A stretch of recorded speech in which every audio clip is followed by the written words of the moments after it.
Hi guys, welcome back to our YouTube channel. Meron lang akong gustong share sa inyo interesting sa HP desktop or system unit dito na na-receive ko. So ito, gusto ko ipakita sa inyo to guys. So first time ko naka-receive ng system unit from US, and ito napansin ko sa kanila.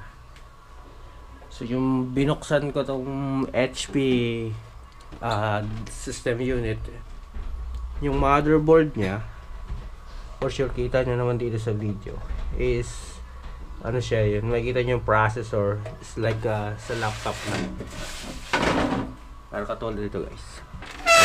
Lagay natin dito sa maliwanag.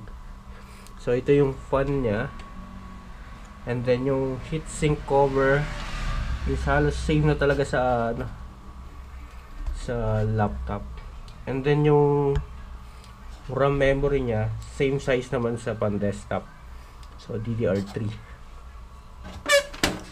So ngayon ang ano lang dito nakakamangha is yung power supply niya is pang laptop din guys.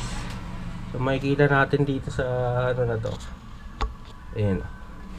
So ang parts niya is pang laptop. Ayan o. Yung 19 volts. So kagandahan nito guys is tipid siya sa kuryente. Pero yung ibang parts niya pang desktop, katulad itong hard drive, size na pang desktop. Pero din siyang optical drive o yung mga DVD room, meron pa. Tapos ayan lang yung case niya guys. Ganyan lang. Yeah. So meron naman dito, so another HP ito. Kumpara natin dito guys. Yes, batas maliwanag. So yan. So ngayon ang pinagkaiba naman nito is yung RAM memory niya size sa pang laptop. Okay? Hindi katulad doon na pang desktop na yung size. Ito yung CMOS battery niya. Pero yung socket niya same ang pang laptop. So this DDR3. Tapos yung processor same din na pang laptop. Pero nasa ano siya, ayan at system unit na pang desktop.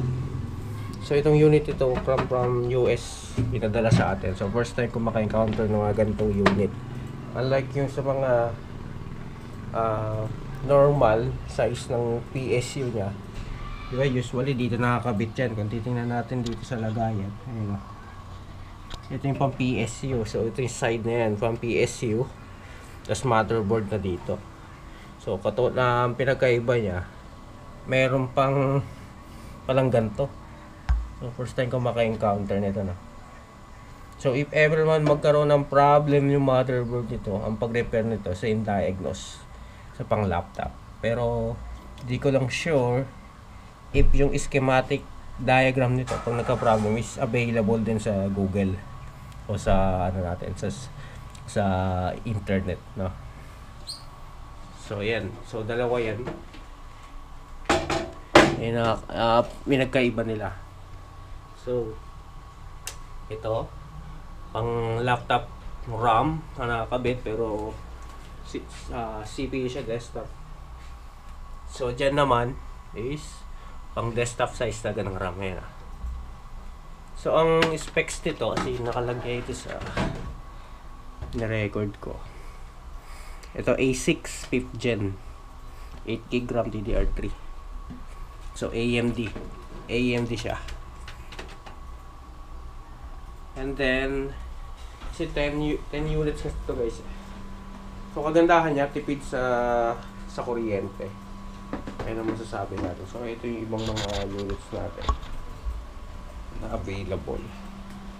Ito is pambenta natin yan. Ginawa ko lang. Is yung iba nandito pa nakalagay yan. Kita nyo. Naka ready for sale dito sa shop natin. And then ito rin, so from US din to pinadala. Ayan. So So, yung mga nakapagtaka lang din, katulad nito, ayan, HP rin, galing din sa US. So, ang specs niya Core i5 8 Gen. So, na EliteBook, pero wala siyang camera. Kung makikita nyo dito guys, wala siyang camera yun. So, napaka high spec siya, pero wala siyang camera. Yun nakita ko lang. So, kaya guys, anong masasabi nyo dito? Kung goods ba yung gantong unit? So, ang advantage nito, yung power supply niya, tipid siya sa kuryente. Dahil naka-DC na siya, 19 volts. So, ang consume mo ng power nito, like a laptop lang. So, kung anong tipid ng laptop, so, same lang din ng tipid nito sa kuryente. Pero isa sa disadvantage nito sa mga ganitong design, kapag nagka-problem yung motherboard, mahihirapan kang maghanap ng ng replacement. Talagang sasadyain mo pa yan. Kasi dito sa Pilipinas, for sure, wala tayong masyadong mahanap niyan. So katulad nito, ito, may wifi na. Makikita nyo, may wifi ready na siya. Kita nyo? Wifi na yun, no? Same nung pang laptop din. So sa kabila ganun din guys, yung wifi niya, card. So talagang siya, ready to use. May OS na to guys, na-install lang ko na siya, complete na ng driver. Gagamitin na lang talaga actually. At ito, binebenta ko to guys. Kung if ever may malapit dito sa shop ko sa Tanay Rizal, kung gusto nyong bumili, ang binebenta natin siya ng 4,500. So negotiable naman yan hanggang 4K. Yan, hanggang 4K ang tawad. Hanggat maaari 4,500 tayo. At kung complete set naman ang gusto, meron naman tayong available na monitor dito na pwede nating i-deal sa inyo. Gusto nyo magamit agad. And na-run test na rin natin to siya guys. Na yan, goods na. And regarding sa warranty naman natin is 2 weeks warranty dito sa ating unit. So, ngayon, mag-PM lang guys sa Facebook page natin sa mga gustong makahanap guys ng desktop. Mga naghahanap ng laptop, meron din tayo sa likod yan guys. Kita nyo kaya laptop. So ito din, mayroon tayong laptop dito. Ayan. Pag need nyo, ito naman guys, pag bumili kayo sa akin is may free mouse, syempre charger. At the same time, may na rin, free keyboard. Keyboard, headset. Yan. So pwede rin tayo may laptop bag. Kasama na rin laptop bag guys. Mga ordinary laptop bag. So, PM lang tayo sa ating page.